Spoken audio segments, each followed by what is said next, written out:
Order से associated obesity जो है बहुत ही मतलब एसोसिएट होती है अगर थायरॉइडिज्म है उससे अगर हम एसोसिएट करें तो ओबेसिटी बहुत सी पेशेंट्स में बहुत ही कॉमन मिलती है। ये आप इससे ऐसे हैं जहाँ पर लॉन्ग टाइम हाइपोथायरॉयडिज्म है और पेशेंट को क्या है हाइपोथायरॉयडिज्म क्रोनिक उन्होंने ध्यान नहीं दिया पेशेंट ने, और उसके बाद क्या है कॉम्प्लिकेशन में पेशेंट को नॉन टॉक्सिक गॉइटर की कंडीशन डेवलप हो गई है। तो अगर ये चीज़ें दिखती है तो वहाँ पर फ्यूकस एक बहुत अच्छी रेमेडी साबित होती है। अगर इसका एक पर्टिकुलर हम जैसी कंडीशंस हैं हाइपोथायरॉयडिज्म में अगर गॉइटर है तो वहाँ पर भी इफेक्टिव रहेगी। साथ के साथ बहुत से पेशेंट होते हैं एक्जो ऑप्थेल्मस कंडीशन जहाँ पर क्या होता है कि जो ग्रेव डिसीज़ में देखा जाता है जो हाइपरथायरॉयडिज्म होती है जिसमें T3 T4 की वैल्यू काफ़ी ज़्यादा हो रही होती है, हार्मोन ज़्यादा प्रोड्यूस हो रहे होते हैं और जो पेशेंट की आंख है वो बिल्कुल बल्ज आउट हो जाती है, ऐसा लगेगा बिल्कुल बड़ी बड़ी आंखें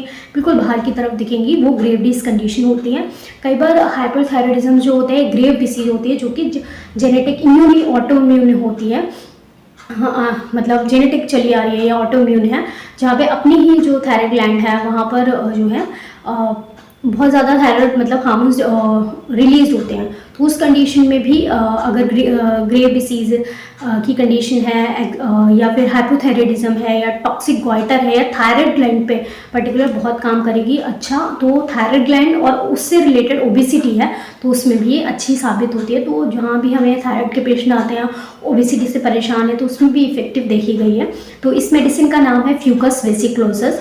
तो फ्यूकस वेसिक्लोसिस की बात करें तो फ्यूकस जो है अगर हम इस मेडिसिन जो ये जिससे फॉर्म होती है ये एक तरह का वीड या फिर आप समझ सकते हैं आप जड़ी बूटी आप कह लीजिए या फिर एक तरह का प्लांट जो है जो कि जो समुद्र होता है या नदियाँ होती है ओशंस होते हैं उनके नीचे ये पाया जाता है, पानी में पाया जाता है। और ये ज़्यादातर जो है देखा गया है कि अटलांटिक या पैसिफिक ओशंस वगैरह में वहाँ पर ये ज़्यादा मतलब पाया गया ये प्लांट।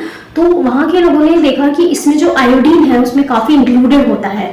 तो इस आयोडीन काफ़ी इंक्लूडेड होने की वजह से तो ये इन केसेस में काफ़ी इफेक्टिव होती हैं हाइपोथायरॉयडिज्म के केसेस में या फिर उससे रिलेटेड थायराइड ग्लैंड डिसऑर्डर है। अगर आयोडीन की डेफिशिएंसी की वजह से अगर थायराइड ग्लैंड में आपको कंप्लेन आ रही है थायराइड की दिक्कत है तो वहाँ पर ये प्लांट की जो ये मेडिसिन है इफेक्टिव देखी गई है। मतलब देखा गया कि उसमें आयोडीन इतना इनरिच था तो जहाँ भी थायराइड रिलेटेड डिसऑर्डर आयोडीन की डेफिशिएंसी की वजह से है तो वहाँ पर ये इफेक्टिव रहती है।